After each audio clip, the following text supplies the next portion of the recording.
Hello friend. Welcome to my YouTube channel. Government job की सभी update के लिए चैनल को सब्सक्राइब कर लीजिए। तो आज हम बात करेंगे राजस्थान की नई वैकेंसी के बारे में। तो राजस्थान में कनिष्ठ अनुदेशक की नई वैकेंसी आ चुकी हैं, जिसके टोटल पद 1821 पद हैं। इसमें गैर अनुसूचित क्षेत्र के 1542 पद हैं, जबकि अनुसूचित क्षेत्र के 279 पद हैं। तो इसकी पूरी जानकारी मिल जाएगी आपको। तो इसमें हम आ जाते हैं। तो इसमें सबसे पहले हैं कनिष्ठ अनुदेशक ड्राफ्ट्समैन सिविल के 38 पद हैं। इसके अलावा इलेक्ट्रीशियन के 348 पद हैं। इलेक्ट्रॉनिक मैकेनिक के 76 पद हैं। फिटर के 243 पद हैं। आईटी वालों के 46 पद हैं। मैकेनिकल डीजल के 199 पद हैं। मैकेनिकल मोटर व्हीकल के 71 पद हैं। प्लम्बर के 58 पद हैं, जबकि refrigeration and air conditioner technician के 134 पद हैं। सोलर टेक्नीशियन इलेक्ट्रिक के 36 पद हैं। टर्नर के 42 पद हैं। वेल्डर के 139 पद हैं। वायरमैन के 90 पद हैं। कॉस्मेटोलॉजी के 90 पद हैं, 43 पद हैं। सुइंग टेक्नोलॉजी के 40 पद हैं। और computer operator programming assistant COPA वालों के 217 पद हैं। इस तरीके से टोटल 1821 पद हैं। इसके बाद हम आगे जानकारी देख लेते हैं। तो इसमें बता रखा है कि कनिष्ठ अनुदेशक के उक्त पदों के लिए अभ्यर्थी को अलग अलग आवेदन करने होंगे। अगर आपके पास एक से ज़्यादा पदों के लिए अगर आप एलिजिबल हैं तो आपको अलग अलग आवेदन करना होगा। इसके अलावा इसमें बता रखा है कि उक्त पदों के लिए विभाग के नियमानुसार 50% पद तो NTC NAC धारकों के लिए हैं और 50% पद है जो डिग्री डिप्लोमा एडवांस डिप्लोमा है उनके लिए आरक्षित है। और इसमें आगे जानकारी दे रखी है कि जो आपके पास जो डिग्री डिप्लोमा एडवांस डिप्लोमा या फिर NTC NAC है वो आपको फॉर्म में भरना होगा। इसके बाद ऑनलाइन आवेदन कर सकते हैं आप SSO ID से। तो अगर आपने वन टाइम रजिस्ट्रेशन नहीं किया है तो आप कर लीजिए। वन टाइम रजिस्ट्रेशन करने के बाद ही आप फॉर्म भर सकते हैं। इसके बाद अगर वन टाइम रजिस्ट्रेशन करते हैं तो उसमें 600 रुपये फीस है जनरल वालों के लिए और OBC WS के लिए, जबकि आरक्षित वर्ग को 400 रुपये देने होंगे। इसके अलावा इसमें पदों का वर्गीकरण दे रखा है। तो आप देख सकते हैं ड्राफ्ट्समैन सिविल का है, इसके बाद इलेक्ट्रीशियन का है, इसके बाद इलेक्ट्रॉनिक मैकेनिक का है, इसके बाद फिटर के दे रखे हैं, इसके बाद IT वालों का दे रखा है, इसके बाद मैकेनिकल डीजल वालों का दे रखा है, फिर मैकेनिक मोटर व्हीकल का दे रखा है और फिर प्लम्बर का है। इसके बाद refrigeration and air conditioner technician का है। इसके बाद सोलर टेक्नीशियन इलेक्ट्रिकल का है। इसके बाद टर्नर का है और इसके बाद वेल्डर का है। इसके बाद वायरमैन का है। इसके बाद कॉस्मेटोलॉजी का है। इसके बाद सुइंग टेक्नोलॉजी का है और फिर लास्ट में कोपा का है ये। इसके बाद इसमें अनुसूचित क्षेत्र के लिए भी दे रखा है, तो आप देख सकते हैं। इसके बाद हम आगे चलते हैं।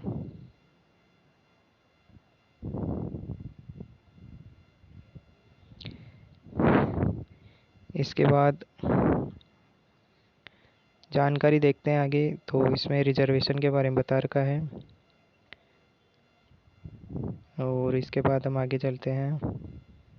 इसके बाद सैलरी के बारे में बता रखा है कि ये लेवल 10 की सैलरी मिलेगी इसमें, यानी 35,000 से 1,05,000 तक सैलरी है। ये बेसिक सैलरी है। इसके अलावा एक्स्ट्रा अलाउंस भी मिलते हैं और 2 साल का प्रोबेशन पीरियड होता है जिसमें फिक्स सैलरी मिलती है। उसमें एक्स्ट्रा अलाउंस नहीं मिलते प्रोबेशन पीरियड के समय। इसके बाद हम एलिजिबिलिटी की बात कर लेते हैं। तो शैक्षणिक योग्यता में सबसे पहले जो पद संख्या 1 से 13 तक है उनके लिए अभियांत्रिकी ट्रेड और रखरखाव मैकेनिक, इनके लिए शैक्षणिक योग्यता में सबसे पहले तो आपके पास 12th में PCM होना चाहिए, यानी फिजिक्स केमिस्ट्री मैथमेटिक्स। इसके अलावा आपके पास तकनीकी योग्यता में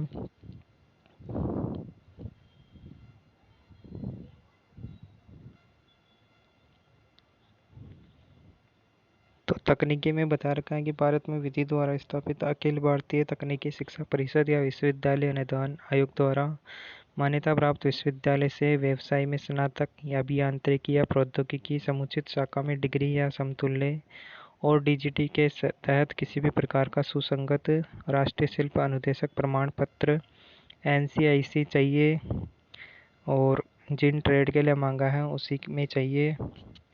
अगर ये नहीं है तो आपके पास 3 साल का डिप्लोमा होना चाहिए अभियांत्रिकी प्रौद्योगिकी में, और डीजीटी के अधीन किसी भी प्रकार का सुसंगत राष्ट्रीय शिल्प अनुदेशक प्रमाण पत्र यानी एनसीआईसी, या फिर आपको 3 साल का डिप्लोमा और ये एनसीआईसी मांगा है, या फिर एडवांस डिप्लोमा अगर आपके पास है व्यवसायिक में और ये एनसीआईसी प्रमाण पत्र हैं तो आप फॉर्म भर सकते हैं। या फिर इसमें राष्ट्रीय ट्रेड प्रमाण पत्र हैं, या फिर और डीजीटी के अधीन किसी प्रकार का सुसंगत राष्ट्रीय शिल्प अनुदेशक प्रमाण पत्र है, या फिर राष्ट्रीय शिक्षुता प्रमाण पत्र और एनसीआईसी है तो इसका फॉर्म भर सकते हैं। इसके अलावा इसमें अनुभव भी चाहिए, तो अनुभव डिग्री वालों को 1 साल का, डिप्लोमा वालों को 2 साल का और सर्टिफिकेट वालों को 3 साल का अनुभव चाहिए।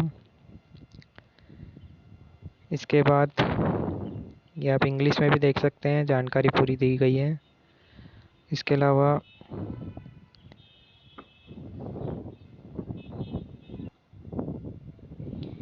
इसके बाद अगली है पद संख्या, पद कोड जो है 14 और 15 के लिए।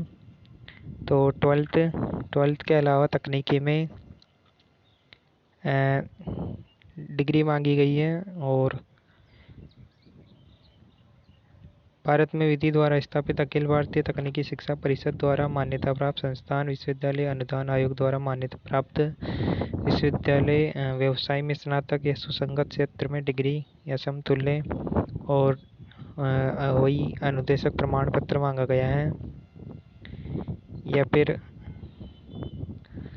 3 या 2 वर्ष का डिप्लोमा और डीजीटी के अधीन वही प्रमाण पत्र मांगा गया है, डिप्लोमा और प्रमाण पत्र, या फिर एडवांस डिप्लोमा है जिस भी ट्रेड में आप फॉर्म भर रहे हो उन ट्रेड का होना चाहिए, या फिर संबंधित ट्रेड में राष्ट्रीय प्रमाण पत्र और डीजीटी के अधीन किसी भी प्रकार का सुसंगत राष्ट्रीय शिल्प अनुदेशक प्रमाण पत्र, या फिर संबंधित ट्रेड में राष्ट्रीय शिक्षुता प्रमाण पत्र और डीजीटी के अधीन किसी प्रकार का सुसंगत राष्ट्रीय शिल्प अनुदेशक प्रमाण पत्र।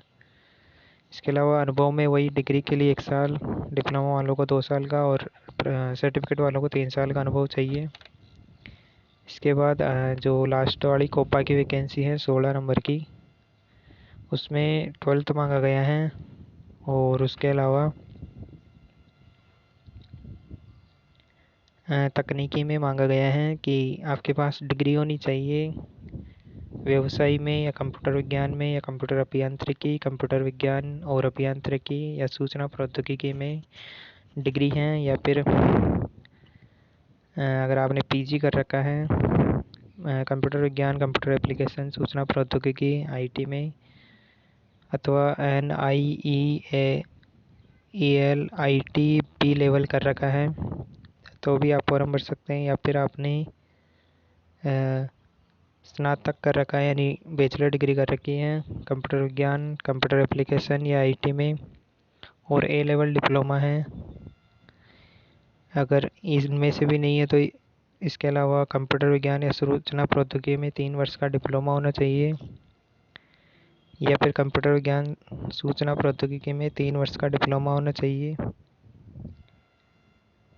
और इसके अलावा या फिर डीजीटी में सुसंगत एडवांस डिप्लोमा होना चाहिए व्यवसायिक का, या फिर COPA ट्रेड में राष्ट्रीय व्यवसाय प्रमाण पत्र या राष्ट्रीय शिक्षुता प्रमाण पत्र।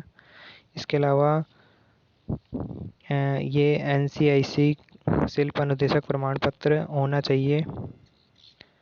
इसके अलावा अनुभव 1 वर्ष का डिग्री वालों को, डिप्लोमा वालों को 2 वर्ष का, डिप्लोमा वालों को 2 साल का और सर्टिफिकेट वालों को 3 साल का अनुभव चाहिए। इसके बाद बता रखा है कि जो भी आपके पास शैक्षणिक अर्हता यानी जो डिग्री डिप्लोमा जो भी है वो और एक्सपीरियंस जो है वो परीक्षा की तिथि से पूर्व अर्जित किया होना चाहिए। तो अंतिम तिथि तक का ही स्वीकार किया जाएगा, उसके बाद का स्वीकार नहीं किया जाएगा।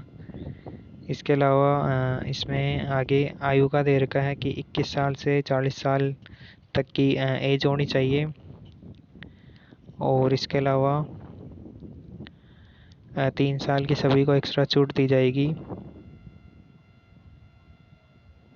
इसके बाद हम आगे चलते हैं तो ये एज रिलैक्सेशन कैटेगरी वाइज अलग से मिल जाएगा।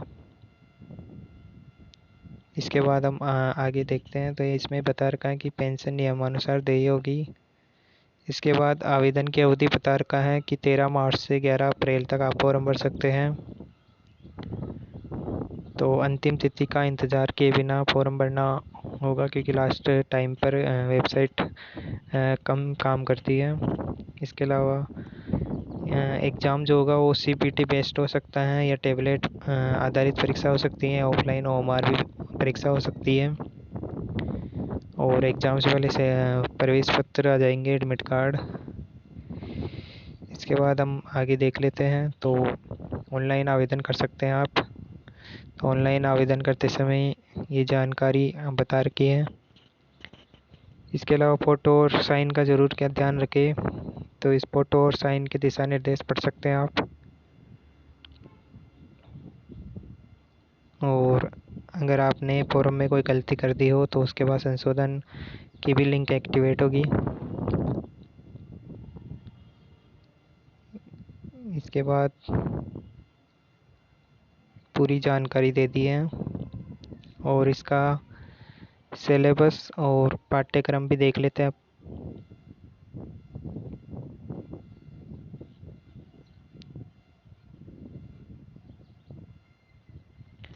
तो इसमें बता रखा है कि 5 विकल्प आएंगे आपके एग्ज़ाम में, जिसमें पांचवा विकल्प जो है वो अगर आप क्वेश्चन अटेम्प्ट नहीं करना चाहते तो पांचवा विकल्प भरना होगा आपको। इसके अलावा आप सिलेबस देख लेते हैं। तो सिलेबस में सबसे पहले हैं कनिष्ठ अनुदेशक ड्राफ्ट्समैन सिविल का सिलेबस है, जिसमें टोटल 120 अंकों का होगा। ये 2 घंटे का पेपर होगा, जिसमें जीके आएंगी और जो आप इससे भरेंगे जिस ट्रेड से उसके क्वेश्चन आएंगे। तो ड्राफ्ट्समैन सिविल का है तो ड्राफ्ट्समैन सिविल के क्वेश्चन आएंगे। इसमें बता रखा है कि 40% क्वालिफाइंग मार्क्स हैं। 120 क्वेश्चन 120 नंबर का होगा। 2 घंटे का एग्ज़ाम होगा और 1/3 की नेगेटिव मार्किंग है। इसके अलावा सिलेबस देख सकते हैं आप। राजस्थान की जीके आएंगी, जियोग्राफी, पॉलिटी। इसके अलावा ट्रेड सिलेबस देख सकते हैं आप। इसके बाद इलेक्ट्रीशियन का सिलेबस भी वही है कि 40 क्वेश्चन जीके से आएंगे, राजस्थान जीके, और 80 क्वेश्चन इलेक्ट्रीशियन से आएंगे। 2 घंटे का पेपर। सभी में वही चीज़ दे रखी है कि 40% क्वालिफाइंग मार्क्स है, 1/3 नेगेटिव मार्किंग है। सिलेबस देख सकते हैं आप। और इसके बाद आगे सिलेबस है इलेक्ट्रॉनिक्स मैकेनिक का, ये भी सेम ही है सभी का। और इसके बाद हम आगे देखते हैं तो पीटर का सिलेबस है। और इसके बाद हम आगे देखते हैं तो ये है आईटी वालों का है।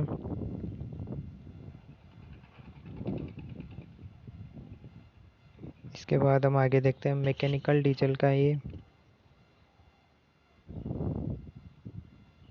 इसके अलावा मैकेनिक मोटर व्हीकल का सिलेबस है ये।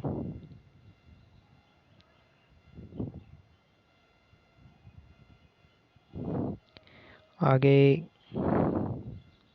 प्लम्बर का सिलेबस है ये। इसके बाद refrigeration and air conditioner technician का सिलेबस है।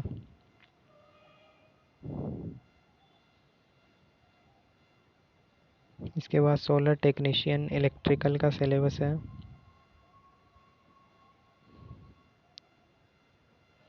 इसके बाद टर्नर का सिलेबस ये है।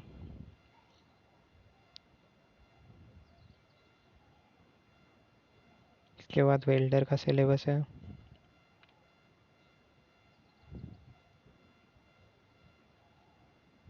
इसके बाद वायरमैन का सिलेबस है।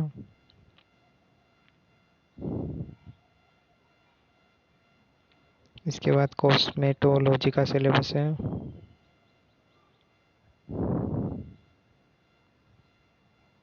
इसके बाद स्विंग टेक्नोलॉजी का सिलेबस है।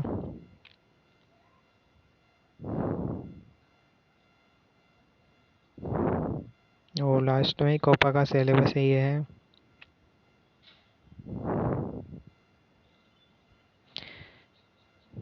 तो इस सभी में एक ही ये चीज़ है कि 40 क्वेश्चन राजस्थान जीके से और 80 क्वेश्चन आप जिस स्टेट से फॉर्म भरेंगे उससे आएंगे।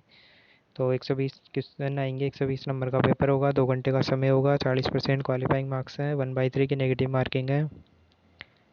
तो ऐसी ही जानकारी के लिए चैनल को सब्सक्राइब कर लीजिए।